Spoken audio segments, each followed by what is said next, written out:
पहले इस प्रकार का वातावरण यहाँ पर हुआ, इसी से हम आहत हैं, किंतु जो है वो हम सब लोगों के सामने है और उसका विचार करना हम लोगों का कर्तव्य होता है।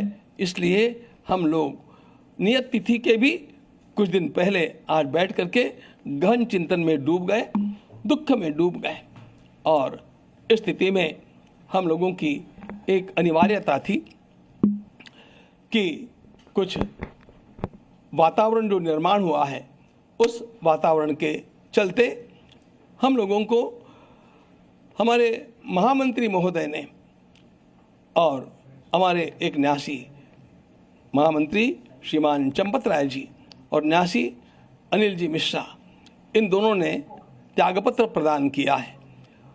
और जी, और यह महामंत्री के नाते काम करने वाले हमारे चंपत राय जी को बड़ी वेदना हुई और उनको लगा कि जब तक सारा न्याय ठीक से हो नहीं जाता, अपराधी पकड़े नहीं जाते और उनको उचित दंड नहीं मिलता, तब तक हम लोगों को वहाँ पर बने रहना ठीक नहीं लगता है। ये सोच करके उन्होंने स्वयं ये त्यागपत्र दिया। जिसको मान्य करना न मान्य करना ये हमारे हाथ की बात नहीं थी। के पराशरन जी ने एक बड़ा सुंदर मुद्दा सामने लाया कि संविधान के अनुसार, इस न्यास के बने हुए कॉन्स्टिट्यूशन संविधान के अनुसार त्यागपत्र देते ही वह स्वीकृत माना जाता है, और इसलिए हम लोगों के पास अन्य कोई चारा ही नहीं था। उन्होंने स्वयं इस बात को हमें मूल क्लॉजेस को पढ़ करके दिखा करके समझाया कि you have got no choice. जब ये त्यागपत्र दे दिया है तो आपको उसको स्वीकार करना अस्वीकार करना ये बात आपके हाथ में नहीं है। अब उसको हम लोगों को मान ही लेना चाहिए।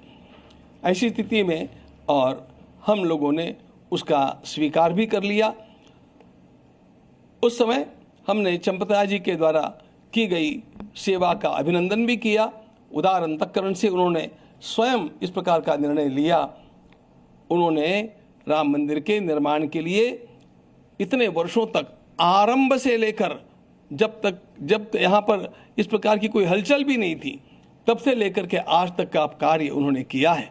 उनके सारे कार्य का सम्मान करते हुए और फिर भी उन्होंने जो उदारता दिखाई है इस परिस्थिति में, उसका सम्मान करते हुए हम लोगों ने उसको स्वीकार किया है। अगली व्यवस्थाओं के लिए हम लोग कटिबद्ध हैं और इन व्यवस्थाओं का दायित्व महामंत्री, अंतरिम महामंत्री के रूप में मेरे साथ विराजमान श्रीमान कृष्ण मोहन जी को सौंपा गया है। वे अपने साथ कुछ साथियों को स्वयं चुन करके और उनके साथ मिलकर के इस काम का निष्पादन करेंगे और उनका ज्ञान और उनकी पार्श्वभूमि और उनका स्वच्छ दृष्टिकोण, इसको देखते हुए हमारा विश्वास है कि वे इन सारे कामों को अत्यंत कुशलता के साथ संपादित करके रहेंगे।